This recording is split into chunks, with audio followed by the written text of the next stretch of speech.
ओम विघ्नेश्वराय वरदाय सुरप्रियाय लंबोदराय सकलाय जगद्दिताय नागायनाय सुतयज्ञ विभूषिताय गौरीसुताय गणनाथ नमो नमस्ते।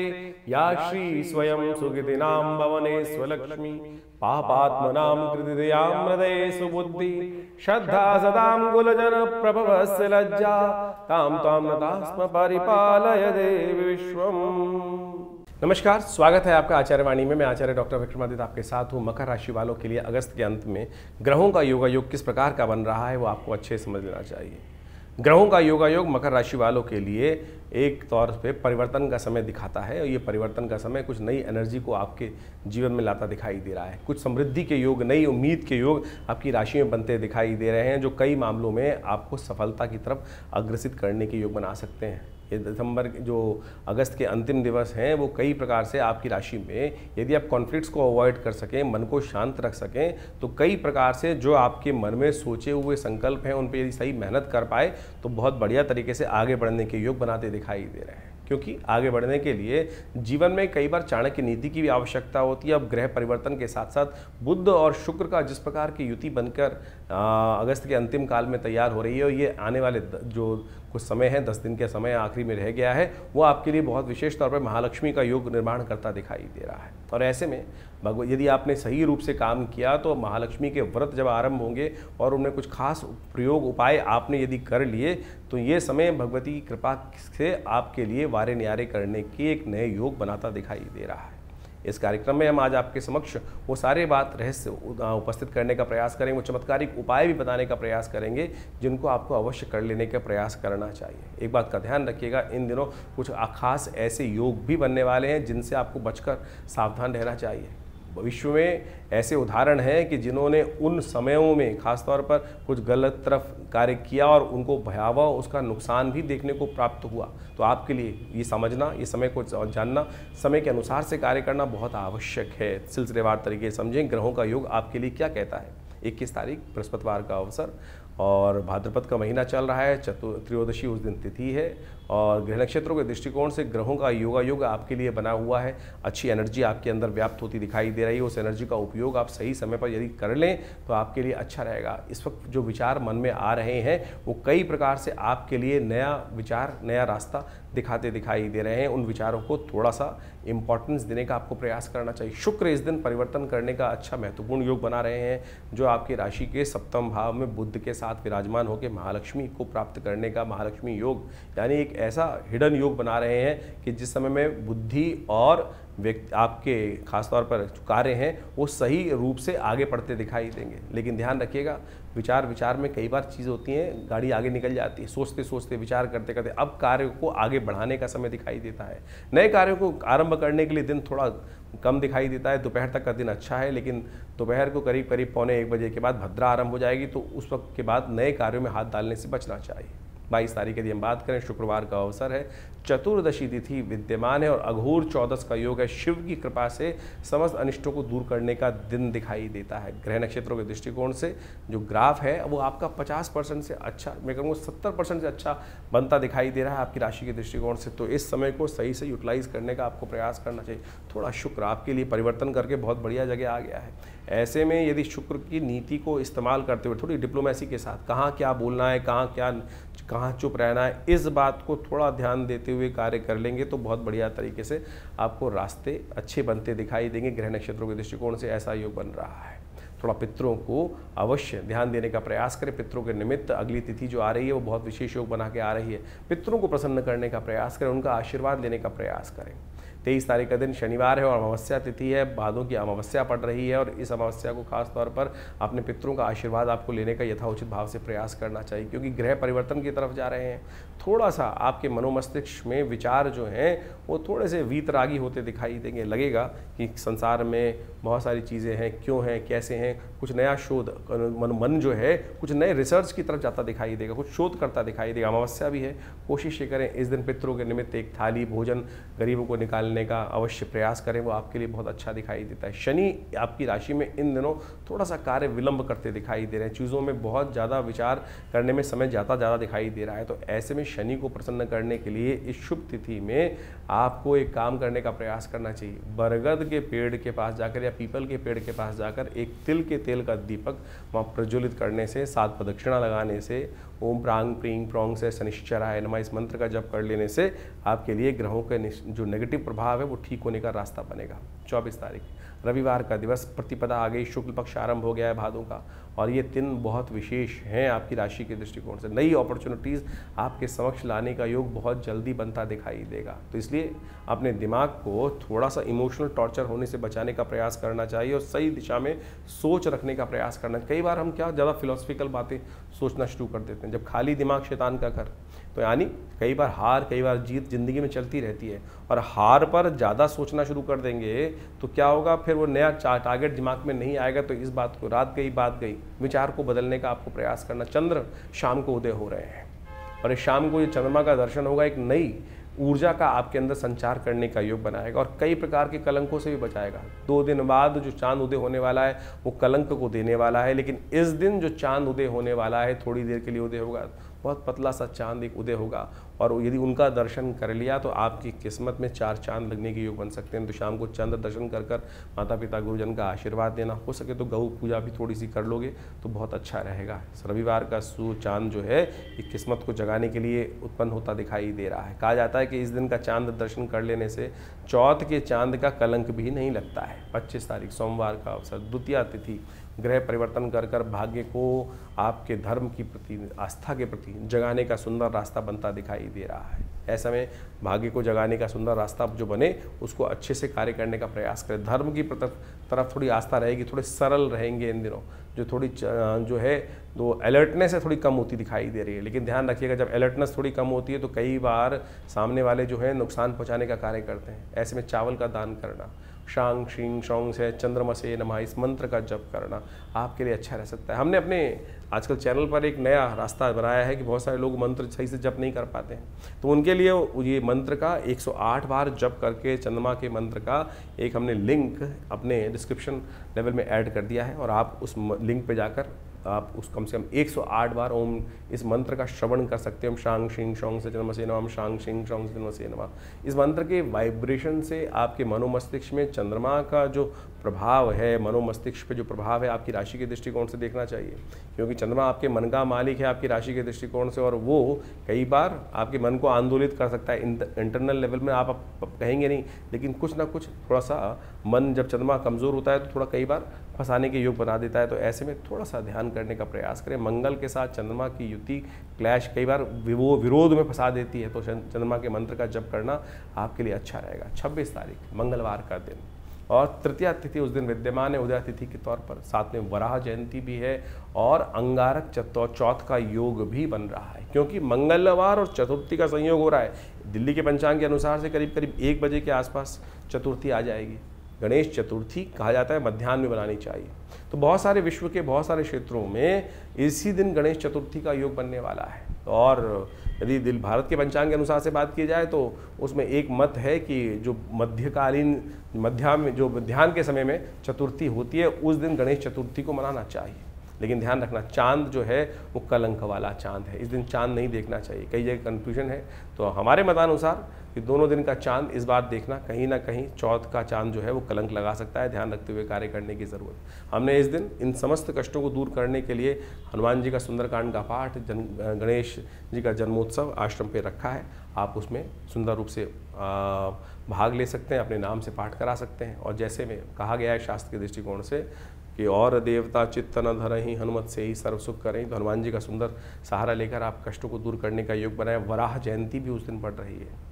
कहा जाता है कि समस्त पृथ्वी के कष्टों को संहार करने के लिए, अंत करने के लिए भगवान ने वराह रूप धारण किया था, और ऐसे में वराह रूप धारण करके भगवान वराह की सुंदर पूजा भी उस दिन की जाएगी। तो आप अवश्य इस कार्यक्रम में सम्मिलित हो, कल्याण के योग बनेंगे। 27 तारीख बुधवार का दिन चतुर्थी तिथि उदया तिथि के रूप में विद्यमान है और करीब करीब मध्याह्न तक इस दिन रहेगी। तो गणेश चतुर्थी का सुंदर, भगवान गणेश का जन्मोत्सव भारत में तो कम से कम इस दिन मनाने का योग है। बुधवार के दिन ये सुंदर योग बन रहा है। साथ साथ ग्रहों का परिवर्तन जो है वो गजकेसरी योग भी बना रहा है, जो आपके लिए बड़ा कल्याणकारी रहेगा। अच्छे नए आने वाले 3-4-5 दिन जो हैं खासतौर पर नई अपॉर्चुनिटीज़ आपके समक्ष लाने के योग अच्छे से बनाते दिखाई दे रहे हैं। ऐसे में भगवान का सुंदर स्तवन कर और गणेश जी का आशीर्वाद लेकर आप कार्य करने का प्रयास करें। लेकिन इस दिन का बड़ा महत्व है, इस दिन पत्थर चौथ भी कही जाती है, उसका महत्व अच्छे से समझ लें आप। भारतीय संस्कृति में हर रोज़ एक नया त्यौहार होता है और उन कथाओं के पीछे पीछे, उन अवतारों के पीछे पीछे बड़े रहस्य की बातें छुपी हुई होती हैं, हमारे जीवन पे जो बड़ा व्यापक प्रभाव डालती हैं। गणेश चतुर्थी के दिन भगवान गणेश का प्रादुर्भाव हुआ और भगवान गणेश के प्रादुर्भाव के साथ साथ समस्त संसार में उनको आशीर्वाद मिला कि जीवन के विघ्नों को दूर करने के लिए, रिद्धि सिद्धि प्राप्त करने के लिए गणेश जी सबसे पहले प्रथम पूज्य माने गए। और प्रथम पूज्य के साथ साथ उनकी जो ख्याति थी पूरे संसार में फैली। और कहा जाता है कि गणेश जी की जो आकृति थी जिस प्रकार की, उसको देखकर चंद्रमा एक बार उनका उपहास करने के लिए उद्धृत हुए। चंद्रमा उनके स्वरूप को देखकर जब हंसे तो कहा जाता है चंद्रमा को कलंक लगा। श्री गणेश के श्राप का उनको भागी बनना पड़ा और गणेश जी के श्राप से कहा गया कि चंद्रमा अपने सौंदर्य पर जो लेकर जो इतराते हैं, उनका जो भी दर्शन करेगा उन पर कलंक लगना भी आवश्यक हो गया। उस दिन से कहा जाता है कि चंद्रमा को ऐसा श्राप लगा कि बिल्कुल आज के बाद जो तुम्हारा दर्शन करेगा, तुमको अपने स्वरूप के ऊपर इतना अभिमान है कि जिसके कारण से तुम बड़े सुंदर लगते हो कि तुम्हारे में कलंक रहेगा, जो भी तुम्हारा दर्शन करेगा उस पर भी कलंक लगने के योग बनेंगे। तब कहा जाता है चंद्रमा बड़े शोक भाव से भगवान के समक्ष उपस्थित हुए, बड़ी क्षमा मांगी। तब जाकर श्री गणेश ने उस पूरे जीवन पर्यंत के कलंक को, श्राप को केवल एक दिन पर बांध दिया। तो भाद्रपद मास की शुक्ल पक्ष की गणेश चतुर्थी जिस दिन होती है, गणेश जी का जन्मोत्सव जिस दिन होता है, जिस दिन ये घटना घटी थी, उसी दिन तक के लिए कुछ देर के लिए चंद्रमा बाहर निकलते हैं शाम के समय पर, थोड़ी देर के लिए, और वो बड़े सुंदर चंद्रमा होते हैं उस दिन जब निकलते हैं। उनकी आभा बड़ी दिव्य होती है, लेकिन वो आभा ऐसी होती है कि उस दिन जिसकी नज़र चंद्रमा पर पड़ गई, उनके जीवन में वो कलंक लगना निश्चय हो जाता है कि वो कलंक लगेगा ही लगेगा। और जो उनका दर्शन कर लेता है तो उस दिन भगवान कृष्ण तक ने एक बार उस चंद्र के दर्शन कर लिए थे। चौथ के चांद का दर्शन कहा जाता है कि बिल्कुल नहीं करना चाहिए। रामायण के अंदर भी इस भाव को रखा गया है कि बुद्धिमान व्यक्ति जो होते हैं इस बात को मानते हैं कि चौथ के चांद को नहीं दर्शन करते हैं, चौथ के चांद को दर्शन कर लेने से कलंक लग जाता है। तो इसलिए बुद्धिमान व्यक्तियों को इस बात का ध्यान रखना चाहिए। लेकिन गलती से मत्थे लग गया चंद्रमा। हम घर से बाहर निकलते हैं, कई बार सामने देखते हैं चंद्रमा निकले हुए हैं, बड़े सुंदर लग रहे हैं, और ध्यान रहा नहीं चतुर्थी है तो जिस दिन, और निश्चित मान लीजिए कलंक लगना निश्चित हो गया। भगवान कृष्ण ने भी गलती से चंद्रमा के उस दिन दर्शन एक बार कर लिए। कहा जाता है कि उनके ऊपर भी कलंक लगा सम्यंतक मणि चुराने का। कहा जाता है कथा के दृष्टिकोण से द्वारकापुरी में सत्राजीत नाम का एक उनका भाई था और वो साधना करता था, नित्यपति भगवान सूर्य की उपासना करता था। भगवान सूर्य की उपासना कर भगवान सूर्य को प्रसन्न किया और वो सम्यंतक मणि भगवान से प्राप्त करी। और कहा जाता है उस मणि का इतना प्रादुर्भाव था, इतना चमत्कार था कि वो नित्यपति स्वर्ण को देती थी, और उस स्वर्ण को जिस प्रकार से प्राप्त होता था, जिसके पास भी वो मणि रहेगी वो स्वर्ण ही स्वर्ण में खेलता था। तो वो नित्यपति इस भाव को रखता था। लोगों ने कहा सत्राजीत को कि ये मणि तेरे लायक नहीं है, तुमको भगवान कृष्ण को दे देनी चाहिए, जिससे समाज के सुंदर कार्य हो सके, समाज में सुंदर लोगों की सहायता हो सके। लेकिन सत्राजीत अभिमान ग्रसित था। तो सत्राजीत ने उस जब सम्यंतक मणि को भगवान सूर्य से प्राप्त कर लिया तो कहा जाता है कि वो 8 पैर सोने का निर्माण करती थी। लोगों ने कहा भगवान कृष्ण को ये मणि दे देनी चाहिए, तेरे लायक नहीं है। लेकिन वो अभिमान ग्रसित था, साधना से प्राप्त करी हुई उस निधि को कैसे किसी और को दे दे। उसने वो मणि जो थी अपने भाई प्रसेन एक दिन वो मणि पहनकर जंगल में चला गया। और जब वो प्रसेन जंगल में चला गया तो कहा जाता है कि वहाँ उसका युद्ध जामवंत से हुआ। जामवंत से युद्ध होने के बाद प्रसेन को जामवंत ने मार दिया और जामवंत ने जब प्रसेन को मार दिया तो सत्राजित वहाँ पहले से ही इस बात से भाव था उसको कि भगवान कृष्ण इस मणि को प्राप्त करना चाहते हैं, जबकि भगवान की कोई इच्छा नहीं थी। वो समाज की बात कर रहे थे। समाज में बहुत सारे लोगों ने इस बात को रखा था कि सत्राजित ये मणि तेरे स्वरूप के अनुसार से नहीं है, इसको भगवान कृष्ण के पास ही होनी चाहिए। इस भाव को मन में रखकर, क्योंकि वो देव योग से घटना घट चुकी थी कि भगवान ने चंद्र का दर्शन कर लिया था, कलंक उन पर लगना था और वो कलंक लग गया सब पूरे राज्य के अंदर। इस बात को सत्राजित ने आक्षेप किया भगवान, क्योंकि भगवान ने चुरा ली मेरी मणि। तो कहा जाता है कि भगवान इस आरोप से मुक्त होने के लिए जिस प्रकार से उनके चरणों को देखते हुए, प्रसेन के चरणों को देखते हुए जंगल में गए। जंगल में जाके देखा कि वो चरण जो हैं एक गुफा की तरफ जा रहे हैं और उस गुफा से एक प्रकाश सा बाहर निकल रहा है। भगवान ने जाके देखा कि उस प्रकाश के मणि से भालू के रीछ के कुछ बच्चे खेल रहे हैं, और जब रीछ के बच्चे खेल रहे हैं तो भगवान ने उसको प्राप्त की। तो वहाँ जामवंत पीछे आए, और जामवंत जब आए तो भगवान के साथ उनका युद्ध हुआ। इससे पहले पूर्व में कथा आती है शास्त्र के दृष्टिकोण से। जामवंत कौन है? जो भगवान राम के समय थे। भगवान राम जब इस धरा से गए तो अपने साथ जितने भी अनुयायी थे, जितने भी उनके भक्त थे, सबको ले गए। जामवंत भी उनके एक भक्त थे, लेकिन वो भगवान के साथ नहीं गए। कहा जाता है इस संसार में कोई भी एक मनुष्य जब तक मन में रहे तब तक इसे निवृत्ति मोक्ष नहीं हो सकता। भगवान के साथ जाने का मतलब मोक्ष को प्राप्त करना था। जामवंत के मन में इच्छा थी कि कहीं ना कहीं भगवान के समक्ष रखी थी कि भगवान के साथ वो अपने शौर्य को प्रदर्शन करने के लिए युद्ध करना चाहते थे। तो भगवान ने कहा, एक तो जामवंत जी आप बहुत बूढ़े हैं, फिर आपने हमारी सहायता करी है, तो हम आपके साथ तो इस जन्म में तो युद्ध कर नहीं सकते। तो इसी कारण से कहा जाता है कि वो इतने लाख वर्ष इसी धरा पे रहे, और जब फिर भगवान कृष्ण का अवतरण हुआ तब भगवान कृष्ण के साथ उनका युद्ध हुआ। और युद्ध में 21 दिन तक लगातार युद्ध होने के बाद वो युद्ध में कहा जाता है कि जामवंत हारे, और वहाँ से भगवान ने मणि भी प्राप्त करी और जामवती को भी प्राप्त किया, और उन दोनों को लेकर पुनः द्वारका पधारे और वो सत्राजित को वापस करी और पूरी कथा सुनाई। कहा जाता है इस कथा को सुन लेने से वो जो कलंक होता है वो नहीं लगता है। तो इस बात को हमें ध्यान रखें। इसके साथ एक और बात बता देते हैं हम आपको, इस कथा के साथ साथ समझ लेनी चाहिए कि इससे पहले जो दूज का चांद निकलता है, जो इसी मास में शुक्ल पक्ष का आरंभ जब होता है उस दिन दूज के दिन भी चांद निकलता है। कहा जाता है इसीलिए भारतीय संस्कृति में परंपरा बनी कि दूज का चांद अवश्य देखना चाहिए।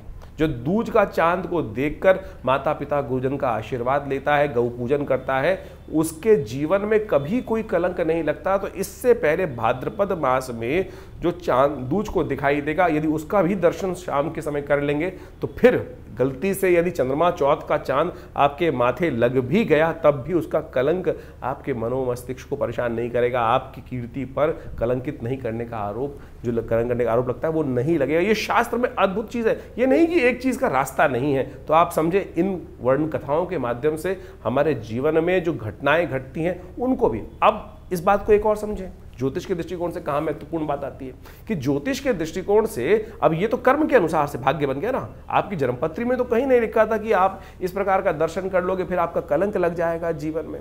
ये तो आपके जीवन में कर्म के द्वारा किया गया प्रभाव आपके जीवन में उपस्थित होता है। यानी आपकी जन्मपत्री के अलावा जन्मपत्री जो बनी वो तो आपके पूर्व अर्जित कर्मा के अनुसार से आपके जन्म के समय का एक चार्ट बनकर आया, लेकिन उसके बाद जितना आप आगे चलते जाएंगे तो आपके जीवन के घटनाक्रम जिस प्रकार से चल रहे हैं, जैसा आप कर्म कर रहे हैं उसके अनुसार से आपके भाग्य बन रहे हैं। बहुत सारे लोग इस बारे में एक प्रश्न भी कर लेते हैं कई बार।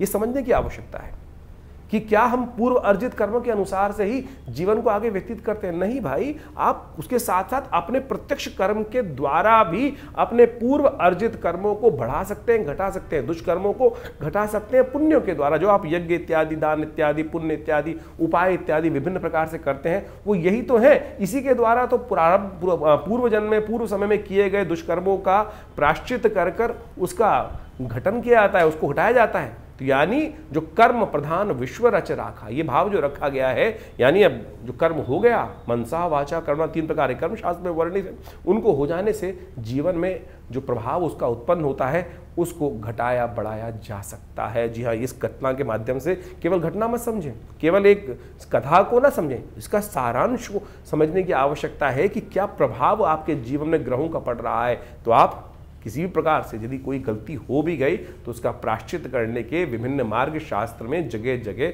वर्णित किए गए हैं। तो इस कथा के माध्यम से हम समझें। तो इस दिन भगवान का स्तवन करें, श्री गणेश का स्तवन करें। अब जो कर्म हो गया, अब चंद्रमा के द्वारा भी तो गलत कर्म हुआ, वो चाहते तो नहीं थे, लेकिन क्या हुआ, सामने एक ऐसी स्थिति बनकर आ गई, भगवान शंकर के पुत्र के ऊपर हाथी का चिन्ह लग गया। तो कोई भी व्यक्ति जब कुछ ऐसी प्रकार से एक अजीब चीज़ देखता है तो उपहास उठाने का एक स्वाभाविक प्रयास करता है। वो उपहास का जो उपहास यानी हास मजाक करने का कितना दुष्प्रभाव हुआ कि चंद्रमा पर जीवन पर्यंत का कलंक लग गया। लेकिन फिर उन्होंने पश्चाताप किया, भगवान के समक्ष क्षमा मांगी। तो उस क्षमा मांग के 365 दिन पूरे जीवन का कलंक हटाकर केवल 2 आधे घंटे के लिए उस कलंक को बांध दिया गया। चल इतनी देर के लिए तेरे को प्रायश्चित इतनी देर तो करना ही पड़ेगा, इतना तूने जो किया। तो यानी जिस प्रकार के भी ये कर्म करते हैं, लेकिन सबसे पहले हम समझें कि हमारी गलत हुआ, उसको ठीक करने का मार्ग अवश्य बनाने का प्रयास करें। इन कथाओं के माध्यम से ज्योतिष के साथ हम कई बार एक कथा सुनाते हैं, तो इस बात को हमें समझना चाहिए कि इन सबका महत्व ज्योतिष के साथ है। ज्योतिष बिना पुराण के अनुसार से नहीं समझी जा सकती। ज्योतिष केवल ग्रहों का खेल नहीं है। ग्रहों को जानने के साथ साथ उनके द्वारा किए गए जो प्रभाव हैं, अच्छे या बुरे, बुरे हैं तो उनको निष्क्रिय कैसे करना है, उनका जो माध्य निकलना है, रास्ता निकलना है, वो इन जो वैदिक शास्त्र हैं उनके अनुसार ही निकलना है। तो हमने इस बात को आपके समक्ष इसी कार्यक्रम में इसलिए रखने का सोचा कि आपको पूरा सार समझाने का प्रयास, छोटे रूप में नहीं समझ सकते हैं तो आप किसी प्रकार की भी जीवन में चिंता करना छोड़ें। सबसे पहले तो अरे कुछ ये प्रभाव हो गया, बहुत सारे लोग से पकड़ के बैठ जाते हैं कि मेरी तो 7.5 चल रही है, मेरा तो ये चल रहा है, मेरा तो वो चल रहा है। अरे चलना है तो चलने दीजिए ना, उसका हम ठीक करने का रास्ता भगवान की प्रार्थना से, उन उपायों से सही मार्ग पर चलकर प्राप्त करने का प्रयास करें। बहुत सारे लोग बड़े विचित्र होते हैं, लाखों रुपए खर्च करने को तैयार है कि मैं इसको कर देता हूँ, ऐसा कर देता हूँ, ये पंडित जी मेरे लिए ये जब कर देंगे, ऐसा कर देंगे, वो कर देंगे। क्या? अरे आपके स्वयं करने से होने वाला है। मैं ये पहन लेता हूँ, कोई अंगूठी पहन रहा है, कोई कुछ कर रहा है, कोई कुछ कर रहा है। कर्म मन से सोचने से, कर्म को सही मार्ग पे करने से तब जाकर कष्टों से निवृत्ति का मार्ग बनेगा। इसको सैद्धांतिक तौर पर आपको अच्छे से समझ लेना चाहिए। आपका स्वयं का समर्पण चाहिए, तब जाकर भगवान की कृपा आपके जीवन में प्राप्त होगी। तो ये सुंदर रूप से गणेश जी का जो जन्म की कथा है ये बड़ी अद्भुत है, और हमने इस दिन विशेष तौर पर भगवान की प्रार्थना करने के लिए आश्रम में बड़े विशेष कार्यक्रम रखे हैं। आप सब उसमें सम्मिलित हो सकते हैं भगवान की कृपा प्राप्त करने के लिए। इस बार पंचांग के दृष्टिकोण से बड़ा एक और योग बन रहा है कि जो गणेश चतुर्थी के दिन योग बन रहा है, कई क्षेत्रों के अनुसार क्षेत्रवाद रहेगा इसमें। जिन जिन क्षेत्रों में जैसे चतुर्थी 2 दिन की पड़ रही है इस बार, पूरे विश्व के दृष्टिकोण से देखा जाए तो जहां मध्यकालीन चतुर्थी जिस समय पर आ रही है, जैसे यदि हम बहुत सारे विदेश में देखें, भारत से आगे जाके देखेंगे तो वो मंगलवार के दिन ही चतुर्थी का योग पड़ रहा है जो वहाँ रहेगा, तो वहाँ महाचतुर्थी का योग बन गया। यानी गणेश चतुर्थी के दिन मंगलवार के दिन रहेगी तो महाचतुर्थी का योग बन जाएगा। तो ऐसे में मध्याह्न व्यापनी दोपहर के समय जहाँ चतुर्थी जिस समय पड़ रही है वहाँ गणेश चतुर्थी मानी जाएगी। और कलंक 14 जो चौथ है वो भी पत्थर चौथ जो है वो उसी दिन बनेगी। इसका एक नाम पत्थर चौथ भी है। पत्थर चौथ का मतलब होता है, पुराने जमाने की व्यवस्था बना दी गई थी कि भाई चांद को नहीं देखना है तो पत्थर बाजार में लोग घर से रखते बाहर मार देते थे कि भाई कोई निकलेगा ही नहीं बाहर किसी कारण से। वो कल्याण के लिए था। पत्थर मारने की परंपरा ये नहीं थी, वो पत्थर इसलिए चढ़ा दिए जाते थे कि भाई कोई निकले, गलती से किसी का जो डायरेक्ट कनेक्ट जो है वो चंद्रमा के साथ हो जाए तो फिर वो कलंक ना लगे उसको। तो उससे बचने के लिए एक परंपरा इस प्रकार से कुछ देसी जगहों में चल गई, लेकिन शास्त्र में इसको इस प्रकार से प्रमाणित नहीं किया गया है। तो वो पत्थर चौथ के नाम से भी प्रचलित हो गया है वो चौथ जो है। तो वो मंगलवार को, जिन क्षेत्रों में मध्याह्न वापनी चतुर्थी रहेगी मंगलवार के दिन, तो उस दिन वहाँ पर वो चतुर्थी मंगलवार के दिन मनाई जाएगी। और जिन जिन क्षेत्रों में रहेगी तो मंगलवार के साथ साथ बुधवार के दिन है तो वो बुधवार के दिन चतुर्थी मना रहे हैं। और इस प्रकार से आप इस कथा का श्रेय महत्व समझते हुए अपने जीवन में शुभ लेने का प्रयास करें। तो मकर राशि वालों, आपने गणेश जी का सुंदर उस पूरा कथा को समझने का प्रयास किया और साथ साथ कलंक चौथ जो है उसको भी अच्छे समझने का प्रयास किया। ये शास्त्र में जो वर्णित कथाएं हैं ये बहुत प्रेरणा देने वाली होती हैं। इसके साथ साथ आपको अवश्य इन समस्त कथाओं का सार समझकर अपने जीवन में उसको उतारने का प्रयास करना चाहिए। 28 तारीख बृहस्पतिवार का अवसर है, पंचमी तिथि विद्यमान है, ऋषि पंचमी का सुंदर योग बन रहा है। ग्रह नक्षत्रों के दृष्टिकोण से ओवरऑल ग्रह जो हमें दिखाई दे रहे हैं आपकी राशि के दृष्टिकोण से करीब 70-80% आपको लाभ देने के योग बनाते दिखाई दे रहे हैं। लेकिन ध्यान रखना इस वक्त आपके विचार जो हैं कई बार आपके साथ शत्रुता कर देते हैं। तो विचारों की नेगेटिविटी को आप अपने से दूर करने का प्रयास करें, ऋषियों का आशीर्वाद लेने का प्रयास, सप्त ऋषि पूजन करने का प्रयास करें। हो सके तो केसर का तिलक, केसर का सेवन आप इन दिनों अवश्य करने का प्रयास करें। ये आपके लिए बहुत सारे विचारों के अंदर आपकी दृढ़ता देने का प्रयास करेगा और नेगेटिविटी को दूर करने का प्रयास करेगा। रवि योग है, नए कार्यों का आरंभ करने के लिए दिन ओवरऑल अच्छा दिखाई देता है। 29 तारीख शुक्रवार का अवसर, षष्ठी तिथि विद्यमान है और ग्रह नक्षत्रों के दृष्टिकोण से, आपकी राशि के दृष्टिकोण से जो योगा योग बना हुआ है, एक तरह से राजयोग का एक सुंदर निर्माण हो रहा है आपकी राशि में। आपकी राशि के दृष्टिकोण से देखा जाए तो चंद्रमा, शुक्र, बुध और साथ साथ चंद्रमा इत्यादि ग्रह जो हैं वो आपके लिए कई प्रकार के सुंदर योग बना रहे हैं।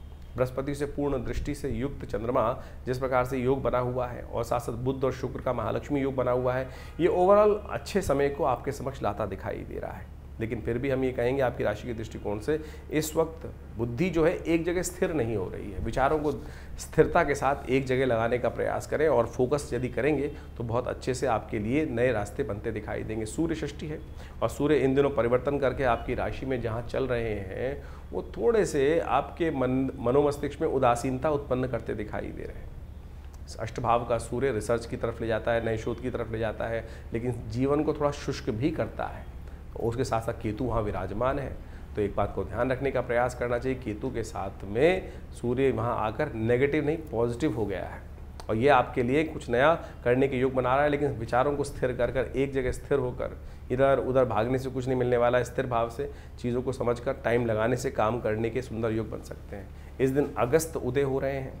शाह तुलसी बाबा लिखते हैं, उदित अगस्त पंथ जल शोषा, यानी वर्षा ऋतु का जो समय है अब ऋतु परिवर्तन की तरफ भी चला गया। शरद ऋतु आरंभ हो गई है और शरद ऋतु आरंभ होने के साथ साथ वर्षा का जो प्रलयंकाली समय चल रहा था उसमें कहीं ना कहीं थोड़ी सी राहत मिलने के अवश्य योग बनते। लेकिन इस बार सूर्य राजा बनकर आए हुए हैं तो अतिवृष्टि के योग तो बना ही रहे हैं और वृष्टि से कई बार कष्ट देने के योग बना रहे हैं। तो उदित अगस्त पंथ जल शोषा, यानी जल्दी जल्दी पानी शोषित होने के योग तो बनाएगा।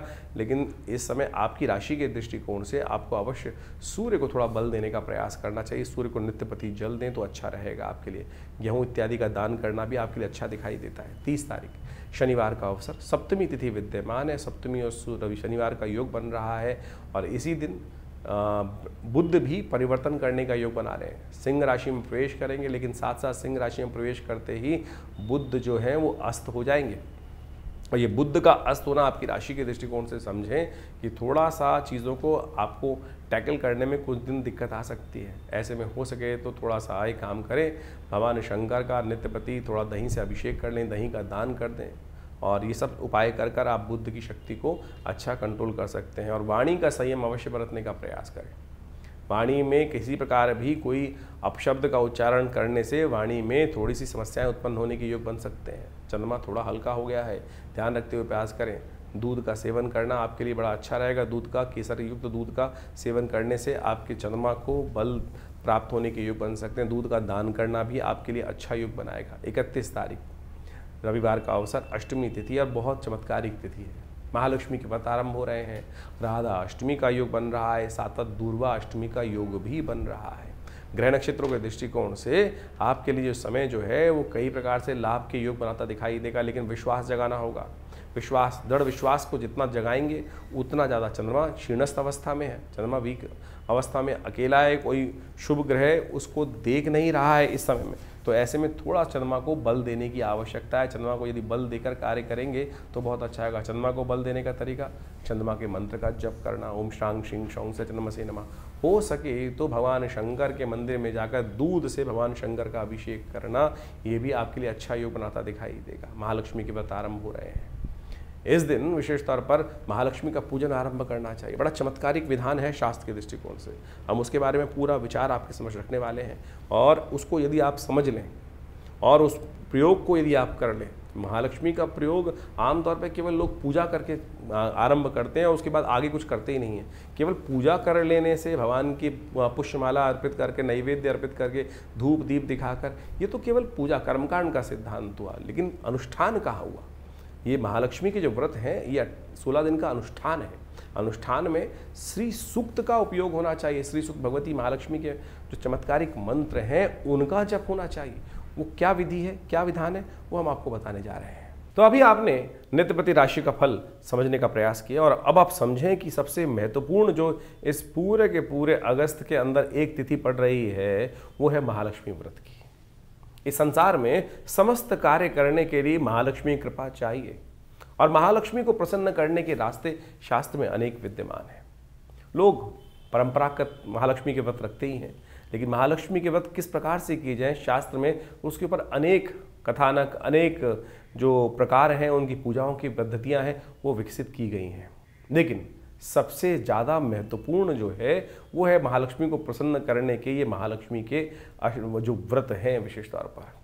लेकिन व्रत किस प्रकार से किया जाए इसको हमको समझने की आवश्यकता है। ये महालक्ष्मी के व्रत जो हैं ये भगवती महालक्ष्मी का आशीर्वाद किस प्रकार से देंगे। शास्त्र में अनेक प्रकार की कथाएं और अनेक अनेक उपनिषदों में, पुराणों में उनको बहुत महत्वपूर्ण तरीके से स्थान दिया गया है। कहा जाता है कि एक बार महर्षि भृगु भ्रमण करते करते उनकी इच्छा मन में आई कि भगवान के दर्शन किए जाएं।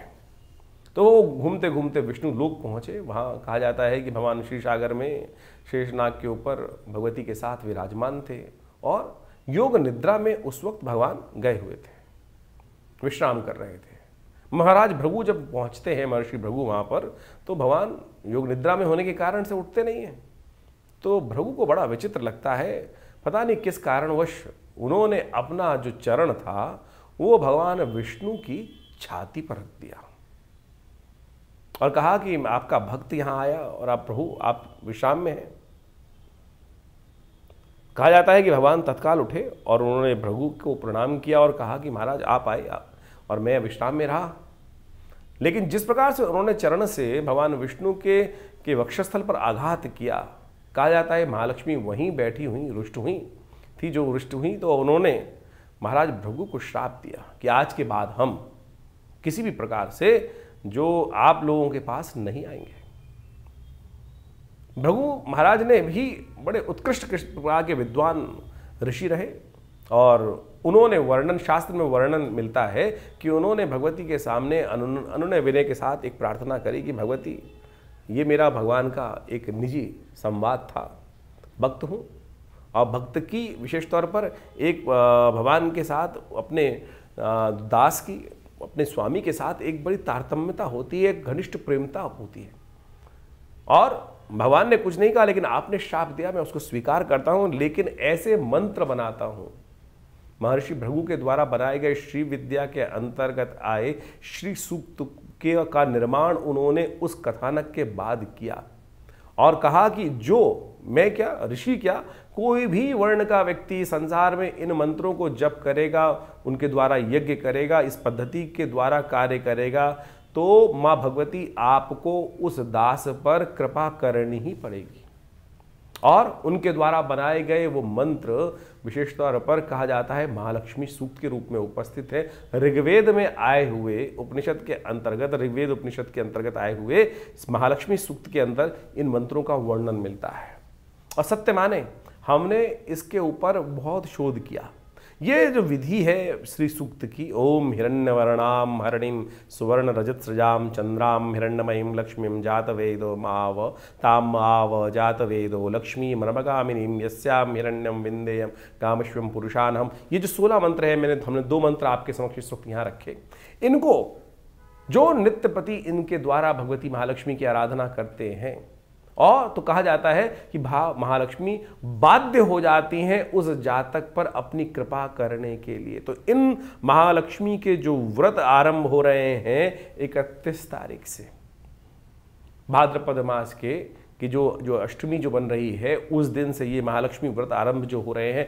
इस दिन से नित्यपति भगवती की षोडशोपचार पूजन करने के उपरांत इन मंत्रों का जप और नित्यपति घी के द्वारा, कमल के बीजों के द्वारा और बिल्व की सामग्री का उपयोग करते हुए, समस्त चीज़ों का उपयोग करते हुए श्रद्धा भाव से यदि नित्यपति इन मंत्रों का जप आप इन 16 दिनों में करेंगे तो भगवती महालक्ष्मी की असीम कृपा प्राप्त होने का योग बन जाता है। बाह्य तौर पर बहुत सारे लोग व्रत करते हैं, लेकिन बाह्य रूप से उनकी पूजा कर लेते हैं, प्रार्थना कर लेते हैं, उनका पूजन कर लेते हैं और वो तो पूजा हुई, व्रत कहाँ हुआ, जो उनके समर्पण भाव हुआ। लेकिन जो मूल कारण है, जो है कृपा प्राप्ति करने का जो सिद्धांत है, फिनोमिना क्या है, वो पद्धति क्या है, वो ये श्री सूक्त का जप है, श्री सूक्त का यज्ञ है। यदि इन श्री सूक्त के मंत्रों का नित्य प्रति यज्ञ कर दे, हमारे इस चैनल के ऊपर आप डिस्क्रिप्शन में जाकर उन मंत्रों को देख सकते हैं। हमने उसका पूरा यज्ञ अपने इस चैनल पर रखा है, डाला है, और ज़्यादा से ज़्यादा 1.5 मिनट में वो 16 मंत्र पूरे हो जाते हैं। और नित्य प्रति यदि उनका 108 बार श्रवण, उसका स्तवन आप करना शुरू कर दें तो भगवती महालक्ष्मी की कृपा प्राप्त करने का जो चाहो, जैसा चाहो वैसा होने के योग, चमत्कार एक नहीं हजारों बार हमने देखा। हम भी संसार में रहते हैं और जो व्यवस्था अब चलती है भगवती कृपा से अद्भुत रूप से वो कृपा प्राप्ति के योग बन सकते हैं। तो आप कैसे भी जीवन में दुर्भाग्य के योग बने हुए हो और ग्रहों का अशुभ प्रभाव हो, वो मंत्र वो शक्ति है कि मंत्र जो है वो देवताओं को बाध्य कर देते हैं आप पर कृपा करने के लिए, ग्रहों के दुष्प्रभाव को एक तरफ कर देते हैं। यदि इन शास्त्रोक्त विधि के अनुसार से, हमारी भारतीय संस्कृति ऐसी चमत्कारिक संस्कृति है कि जो योग कहा साथ साथ क्या है कि जो बिल्कुल पद्धतिबद्ध युक्त है कि अगर आप पूर्ण इस श्रद्धा के अनुसार से, विश्वास के अनुसार से इस मार्ग पर चलोगे तो उस गंतव्य के निष्कर्ष पर, अंतिम लक्ष्य को प्राप्त करने का रास्ता बनेगा ही, उसमें कोई दो राय हो ही नहीं सकती हैं। तो ये मंत्र विज्ञान का चमत्कार है जो हमने आज इस कथा के माध्यम से आपके समक्ष रखा है। तो इस भाद्रपद मास के जो महालक्ष्मी के व्रत आरंभ हो रहे हैं, इसमें इन 16 दिनों में नित्य प्रति, हमने विवेकानंद योगाश्रम में इसके लिए पूरा नित्य प्रति यज्ञ रखा है और पूर्ण विधि के अनुसार से भगवती महालक्ष्मी के ये अनुष्ठान को किया जा रहा है। आप भी उसमें अपना भाग ले सकते हैं। पूरी व्यवस्था जानने के लिए हमारे जो आश्रम के नंबर्स हैं उन पर संपर्क साध सकते हैं। आपके कैसे भी ग्रह योग हो, कोई बड़ा का कार्य हो, हमने जितनी बार भी, जिसके लिए भी, जब भी, अपने लिए भी, जैसे जब आवश्यकता के अनुसार से करते हैं तो भगवती के ये मंत्र चमत्कार दिखाते हैं। और ये बाण वो बाण है कि लक्ष्य भेद कर ही आता है और लक्ष्य की पूर्ति की तरफ ही काम करता है। तो बड़ी श्रद्धा के साथ आप इन महालक्ष्मी व्रतों को करें, श्रद्धा के साथ इन तरफ चलें। हमारा विश्वास है कि भगवती कृपा से आपके अद्भुत मनोकामना सिद्धि के योग अवश्य बनेंगे। तो इस कार्यक्रम में हमने आपके समक्ष समस्त राशि का प्रभाव उपस्थित किया। तो आप इस पर चलकर, इन मंत्रों को जानकर, इस विधि को जानकर अपने जीवन में कल्याण का मार्ग प्रशस्त करें। धन्यवाद।